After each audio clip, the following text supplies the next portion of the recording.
Excited na ba kayo kung paano magsalpak ng RFI? Starting. Ibig sabihin, dito pa lang tayo mag-i-start mag-mods. I-mods na natin yung motor ng original GTA. No? Yan. Sa part pa lang na to, dito ka pa lang magiging moderis. Kung paano mo i-mods yung GTA na original. Hindi ka na sa OBB mag-mods ha. Doon ka na sa pinaka-data file. Kasi lahat naman ng data file na loob nito, galing din to sa original na OBB. Doon ka kasi magiging magbe-base. No? Kung gusto mong ayaw mag-rename. So next natin idol, kung gusto mo mag-mods, copy mo lang to. Copy mo lang yan yung buong TextDB.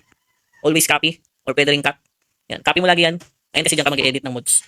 Copy mo, tapos i-paste mo sa mga RFI na meron ka. So ako meron akong RFI ng yan. So i-paste ko siya dito sa mga RFI ko. So ito na siya. Yan, no. So next maghanap ako ng RFI na isasalpak. Try ko to isalpak si Kidlat. Ito, si Kidlat na RFI. No, extract lang natin si Kidlat. So ito yung laman ni Kidlat, ayan. No, BF400. So ang kailangan nating tools para mag-import. Sino nakakalam? Anong tools kailangan mag-import?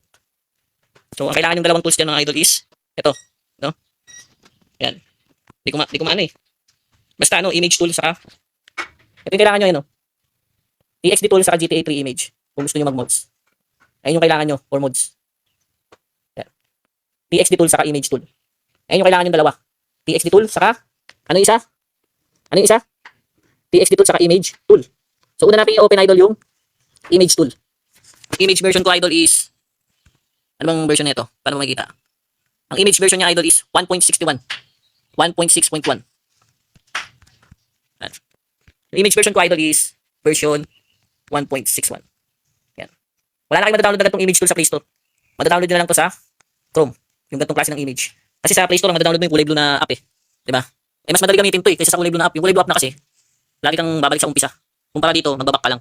So ayun siya mga idol, no? Open natin yung image. I-locate natin, no? Locate natin yung TextDB natin. Locate mo yung pinaka-TextDB na folder. Yung kinapin natin, ayun yung hanapin natin, no? Locate TextDB folder. Kaya nilabas ko kasi Android 14 ako, idol. Pero kung Android 12 ka sa Android 11, kahit hindi mo na ilabas, pwede mo nang idirekta. Kasi ako pag tinay ko, tingnan nyo, Android data, ayun yung lumalabas. Black. Binablock yung Android 13 saka Android 14 ng tools. No? Android 13 saka Android 14 nakakaranas ng ganyan. So kaya pag gusto mong mag-mods, ilabas mo na lang yung TextDB. Kasi ito, working lang to sa Android 11 saka Android 12. No? Yung mga Android 11, Android 12, pwede silang mag-directa, mag-salpak dun sa pinaka-data. Pero tayong Android 13 saka Android 14, black. Ganyan yung lalabas. Black. So kung gusto mong mag-mods, ilabas mo na lang yung file mo from Android, i-copy mo siya para ma-mods mo siya. Ganun ang technique. Kaya nakakapag-mods yung Android 13 saka Android 14. Nakakala nyo hindi kaya, pero kaya pala. So ito na siya mga idol, na-locate ko na siya. Ito yung TextDB natin. So, open lang natin yung pinaka-GTA 3 image. No? Diyan natin isasalpak yung body ni Kidlat. So select mo lang, pindutin mo itong select. Yan. Pindutin mo itong 3 dots sa taas. Click mo yan. Burger icon. 3 dots. Anong tawag dyan? Pindutin mo yung add files with replace. Ibig sabihin, kapag yung pinindot mo na file, automatic i-replace niya. Kasi kung nag-add files ka lang, mag-add lang siya dito sa pinaka-edit sa 3 image tools. Nandun pa rin yung original na motor. Hindi mo napalitan yung body shape. So kailangan ito yung gamitin mo. Add files with replace. Ibig sabihin, papalitan na niya agad yung body ng motor. Agad-agad. So i-locate mo lang. Locate mo yung DFF ng RFI motor. Ng RFI. I-locate mo yung DFF. Yung sa atin, BF400, no? So hanapin mo lang siya dito. So ito yung sa atin, si Kidlat by She. So ito, click mo lang tong BF400. Yan. Pindutin mo lang yan, BF400. No? Yan. Select. So ayan na siya.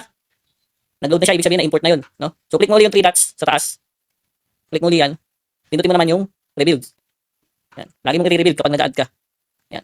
Rebuild mo na siya. So okay na tayo sa TXD tool, ay sa image tool. Nalagay na natin yung body shape. No? So pag tinay mo in-open yung GTA mo nang walang texture yun, makikita mo, nandun yung body shape ng motor ng RFI. Pero wala siyang kulay. Ang kulay lang niya puti. Kasi nga walang texture. No? Gusto nyo ba i-try natin para makita nyo yung itsura ng RFI? Ano yung tinutukoy ko na kulay puti? Gusto nyo ba makita? Kasi dito sa image tool, body shape lang nakukuha natin. Pinaka-body ng RFI. Walang kulay. Puti lang. Diba? Ibig sabihin nun, image tool lang nilagay mo. Wala kang nilagay na texture. So para magka-textured siya mga idol, next option, TXD tool. So dito na tayo, no? Sa TXD tool, kung saan nag-import ng skin ng RFI. Yan. Ang version nito is version 1.4.6. Yan. Ito yung image tool na gamit ko, 1.4.6. Kasi pag yung latest yung gamit nyo, kapag nag-build kayo, nag-auto-back. So yung nakaranas nun, yung mag-build na kayo, tapos biglang nag-auto-back yung image, yung TXD tool. Ibig sabihin, latest yung gamit nyo. Kaya kailangan, ang gamitin nyo is yung low version. No? Kung gusto nyo maglagay ng skin. Kasi naranasan ko yan, no? Dinownload ko yung latest version, nung nag-build ako, boom, auto-back. Kaya akala ko hindi siya working sa Android 14. So nung nalaman ko to, yung version 1.4.6, yan, nakakapag-mods na ako. Madadownload dito sa Liberty City, no? Madadownload niyan sa Liberty City na website. So, click natin yung plus, ito. yung folder icon. Yan. Tapos hanapin nyo, locate nyo ulit yung TextDB. Locate TextDB folder. No? So, locate nyo ulit yun, yung pinaka-folder natin. So, hindi ito yun. Yan. So, punta tayo sa motorcycles. Motors. So, ito na siya. Ayan. Yan. Ito kasi yung pinapin natin, diba? Yan. So, open natin yung pinaka-TXT. So, yung TXT na yan, idol, is 11 items. Ibig sabihin, kapag nag-import ka dyan, lahat ng 11 items yan. Ibig sabihin, kapag nag-import ka ng isang RFI dyan, lahat working na yan sa ETC, sa DXT, sa PBR. Unlike ng ibang modpack, i-rename mo pa para mag-working sa'yo yung skin. Dito kasi, kapag 11 items, hindi ka mag-rename. Magagamit mo na agad yung skin. Kasi nga original modpack tayo nag-base. So, open yan. Click mo itong check. Yan. Next, ito na yung pinakaloob ng TXT. Pinutin mo itong plus icon. Pinutin mo yung from image. Dahil picture yung ilalagay natin. Then dito, pipili ka, no? Yan. Dito medyo nahihirapan yung iba, no? Kung ano ba yung meaning nito. So, malalaman nyo to yung paggamit nito dun sa base sa nilagay nung gumawa. No? Yan. Yan. So, ito kasi high quality to. Yung dalawang to, no? Yan. Pag gusto mo ng high quality, gawin mong 496. Yan. Pero nasaan yan gumawa? Minsan kasi nilalagay nila with alpha or without alpha. No? So, ito, bihira mo lang ito makita sa modpack. Sa mga RFI na. No? So, ito, i-uncompress niya. Ibig sabihin, mababaan niya ng konti. At ito yung pinaka-best option. Kapag walang nakalagay na without alpha o without alpha, kunyari, yung na-download yung RFI, walang nakalagay na with alpha o without alpha or uncompressed 32BP. Ito yung best option.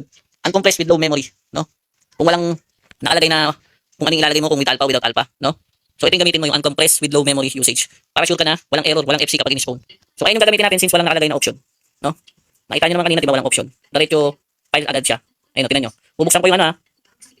Asan na ba yun? Dito. Ito, sikidlat, tinan nyo. Diba walang option? Walang nakalagay kung anong gagamitin ko. Kung with alpha. Diba? Walang nakalagay kung anong gagamitin ko. Kung with alpha ba? With alpha? Without alpha? Or uncompressed, diba? Kaya kung pag ganyan, walang nakalagay na with alpha o without alpha, ang best option na gamitin nyo is yung LCM. O yung uncompressed low memory. Yung pinakababa, pinakahuling option. Kapag walang nakalagay na with alpha or without alpha. So, ayun yung gagamitin nyo. So, select nyo lang itong lahat. Select nyo lang to. Click nyo lang yan. Pinutin nyo yung check. So, ang option lagi sa without alpha kapag skin idol is overwrite. Tanggalin yung enable cam norm. Ayan lang. No? Kapag LCM, uncompressed low memory option. Uncompressed low memory. Overwrite lang. Check texture. Yan. Yung tatlo na to, X, X, X, X, X. No? X din sa baba. Upload texture. Yan. Kasi wala kang option dyan para taasan yung quality. Nakita nyo? Black. Naka-black yung quality. Quality kasi yan ng skin. Binablock niya. Sabihin, sure siya. Nagagana sa'yo yung DFF, yung skin. Kasi naka-black yung quality. So, ganyan yung option niya, idol. Overwrite. Check texture raster hash. No? So, yan. Tandaan nyo, screenshot nyo na lang. Screenshot nyo. Ganito yung option. Dapat ano? Uncompressed. Low memory. Uncompressed low memory. Ayun yung option. No? Papakita ko din yung ibang option mga idol. No? So, click OK nyo lang to. Yan. Click OK. I-import nyo na medyo matagal kasi nga naka-uncompressed low memory tayo. Kapag naka-uncompressed low memory, ibig sabihin, yung high quality, binababaan niya. Kaya medyo matagal kapag naka-uncompressed low memory. So, ayan. Kaya lang natin ma-import mga idol. No? So, pakita ko yung ibang option kung paano naman ito with alpha or without. Meron kasing ibang RFI na with alpha or without alpha. No? So, ito yung best option mga idol. So, ayan na, na-import ko na. Next, papakita ko naman sa inyo yung ibang option. Kapag with alpha mga idol, no? Kapag with alpha naman, ang option na gagamitin nyo dyan is ito.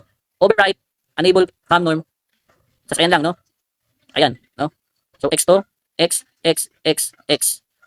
Ayan yung option kapag with alpha, saka without alpha. No? Ganyan yung settings. With alpha, saka without alpha. Ganyan yung settings niya. Ganyan yung gagamitin yung settings. X nyo yung tatlo sa taas. Saka yung nasa gitna ng check text to raster, saka reduce.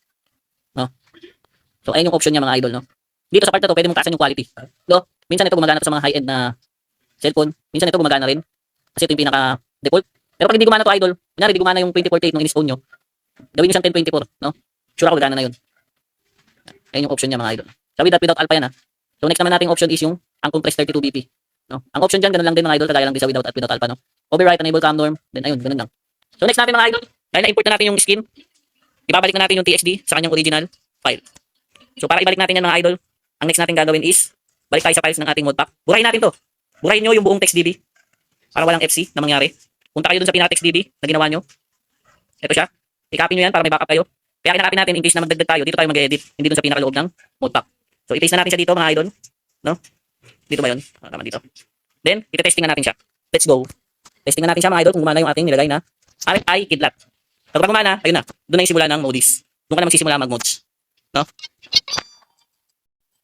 Kapag di gumana idol, no? Pwede kayo mag-option ng without alpha. So, ito na siya mga idol. Iti-testing na natin kung gumana na yung ninodes natin na motor ng BF400. So ito siya mga idol, gumana naman, no? So ayan. I hope natutunan nyo mga idol kung paano mag-mods ng RFI sa original GTA.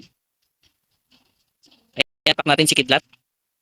Hanap lang tayo dito ng camera. Maghanap lang ako ng camera. Para makita nyo si Kidlat. Oh, diba? Kidlat. Sagad. Oh, diba? Kidlat. Medyo mababa yung quality niya, nagpipixelated siya kasi nga ng LCD. Kaya hindi natin option na gagamitin kung alpha ba o without alpha.